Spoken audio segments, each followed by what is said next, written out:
안녕하세요. 유대 종교 지도자들에 대한 예수님의 공격적인 말씀입니다. 오늘 본문은 누가복음 11장 37절에서 54절입니다. 37절, 38절. 예수께서 말씀하실 때 바리새파 한 사람이 자기 집에서 잡수시기를 청하자 예수께서 안으로 들어가 식탁에 기대어 앉으셨습니다. 그런데 그 바리새파 사람은 예수께서 음식을 들기 전에 손을 씻지 않으시는 것을 보고 놀랐습니다. 예수님은 초대를 받아 들어가 바리새인들의 손 씻는 의식을 위해 마련된 자리를 그냥 지나치신 채 관습대로 왼팔을 받치고 비스듬히 누우신 것 같습니다. 독실한 유대인들은 위생을 위해 손을 씻는 것이 아니라 의식으로서 손을 씻었습니다.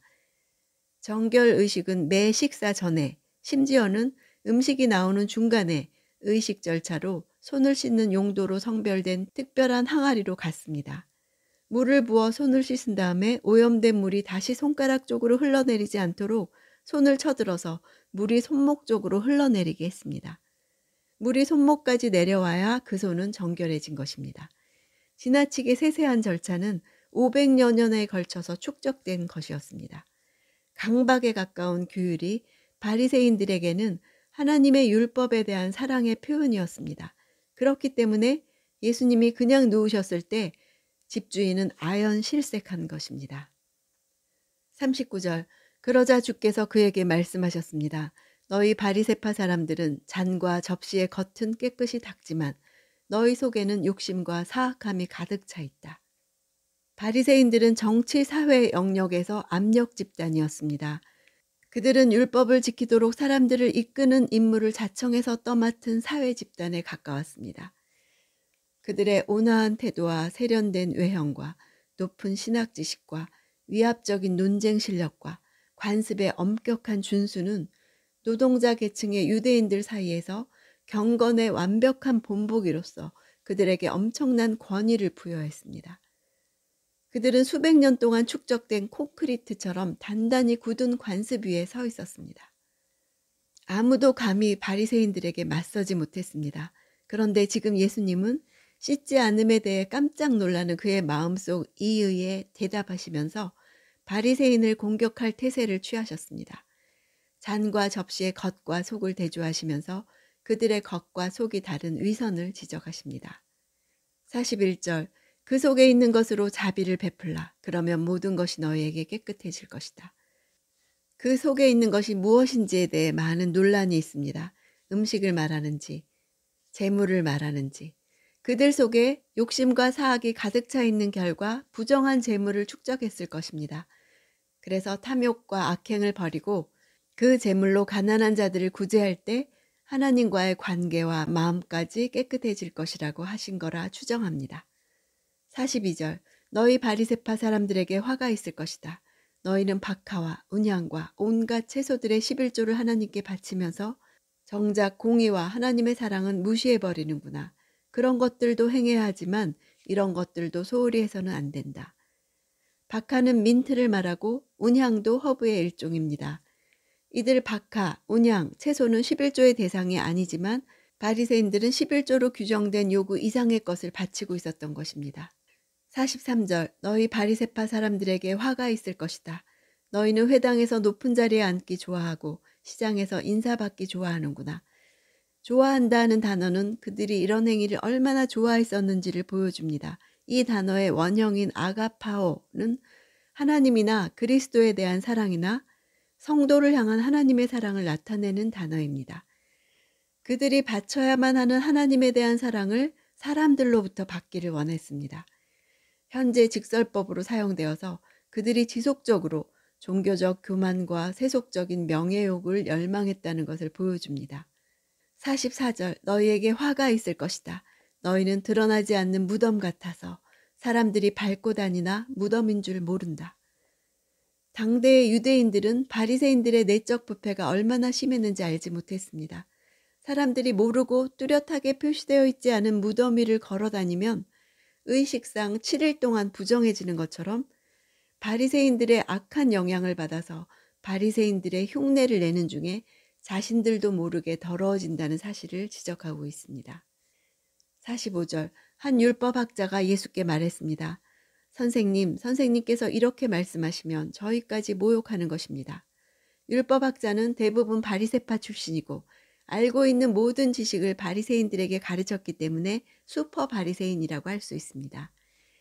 그들은 자기들의 실상이 어떤 것인지 바로 파악하지 못하고 있었기 때문에 예수님의 화 있을진저 이 말씀을 모욕으로 여겼던 것입니다. 46절 예수께서 대답하셨습니다. 너희 율법학자들에게도 화가 있을 것이다. 너희는 백성들에게 지기 힘든 어려운 짐을 지우면서 너희 자신은 손가락 하나도 까딱하려 하지 않는구나. 지기 힘든 어려운 짐은 율법 자체가 아니라 율법에 대한 장로들의 유전과 율법학자들의 해석을 가리킵니다. 그들은 심지어 박하와 운양과 채소에 대한 11조 규정을 세부적으로 제정했고 그 결과 사람들이 11조를 내기 위해 땔감까지도 계산하는 지경에 이르게 되었습니다. 이들은 사실상 자신들의 해석을 율법 자체보다 우월한 것으로 여겼습니다. 1세기 유대인들은 인간이 만든 종교의 짐, 실질적으로 삶의 모든 면을 지배하는 한없는 규율의 목록에 짓눌려서 살았습니다. 율법학자들은 그렇게 영적으로 의기소침해져서 더 이상의 요구를 만족시킬 수 없는 그들을 끌어내리고 왕처럼 군림했습니다. 47절 너희에게 화가 있을 것이다. 너희가 예언자들의 무덤을 만들고 있다. 바로 너희 조상들이 그 예언자들을 죽인 사람들이었다. 예언자들의 무덤을 만드는 일은 예언자들의 메시지를 듣는 것과 대조되어서 외적인 것만 강조하는 모습을 표현합니다. 즉 율법학자들은 그들의 조상들처럼 선지자들의 메시지를 듣지 않았습니다. 49절 그러므로 하나님의 지혜도 말씀하셨다. 내가 그들에게 예언자들과 사도들을 보낼 것이다. 사람들이 그들 중 일부는 죽이고 일부는 핍박할 것이다. 하나님의 지혜란 하나님이 그의 지혜로 말씀하신다는 의미입니다. 50절 그러므로 이 세대는 세상이 시작된 이래로 흘린 모든 예언자의 피에 대해 책임져야 할 것이다. 앞서간 세대들이 저지른 과오는 후대의 사람들이 교훈으로 삼을 수 있다는 의미에서 기회이고 은총일 수 있음에도 그 기회와 은총을 저버릴 때 전 세대들에서부터 누적된 심판을 받게 된다는 의미입니다. 조상들이 범한 죄에 메시아를 죽이는 악을 더하는 세대들에게 형벌의 중함과 엄격함을 말하는 것이고 역사적으로 AD 70년의 성전 파괴를 가리킨다고 볼 수 있습니다. 51절 아벨의 피부터 제단과 성소 사이에서 죽임을 당한 사가랴의 피까지 말이다. 그렇다. 나는 너희에게 말한다. 이 세대가 책임져야 할 것이다. 아벨은 하나님의 메시지를 사람들에게 전하는 의미에서의 선지자는 아니었지만 하나님이 기뻐하시는 제사를 드림으로 의로운 자라는 칭함을 받았고 그의 죽음이 하나님께 반항하고 살인한 가인을 비난한다는 점에서 선지자입니다. 아벨부터 사가랴까지로 정한 것은 유대교의 성경 분류상 첫 책인 창세기로부터 마지막 책인 역대하에 이르기까지의 등장인물 가운데 하나님의 의로운 종들의 죽음을 말하는 것입니다. 52절 너희 율법학자들에게 화가 있을 것이다. 너희는 지식의 열쇠를 가로채 너희 자신들도 들어가려고 하지 않고 들어가려고 하는 다른 사람들도 막았다. 율법 지식이 문이라면 율법학자들은 그 문을 꼭 잠근 다음에 열쇠를 숨기고 그들이 들어가게 해주리라고 믿는 모든 사람과 함께 밖에 서 있는 것입니다. 예수님은 경건을 사랑의 문제로 보셨습니다. 하나님께 대한 경건은 하나님께 대한 사랑과 사람에 대한 사랑으로 나타나야 합니다. 예수님은 자기의 의를 부추기는 데 쓰이는 경건과 겉으로만 깨끗하게 보이는 경건의 결말을 아신 것입니다. 화가 있을 것이다 라 하신 것은 연민에서 흘러나온 예수님의 깊은 탄식입니다. 이것이 사실이라면 심히 유감이다 라고 하신 것입니다. 우리 각 사람은 하나님께 어떻게 반응했는지에 대해 책임을 져야 합니다. 하나님을 사랑하는 것을 과도한 짐을 지는 것처럼 여기고 부담스럽게 여기고 하나님을 늘 만족시킬 수 없다고 생각하고 정죄감에 가득 차 있다면 깊이 탄식하실 것입니다. 날마다 말씀을 묵상할 때 은혜의 하나님을 발견합니까? 말씀을 묵상한 나에게서 은혜의 하나님이 전해집니까? 아니면 무거운 짐을 지게 합니까?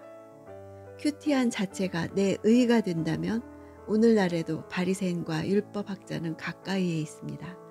나 자신이 바리새인이고 율법학자인 것입니다.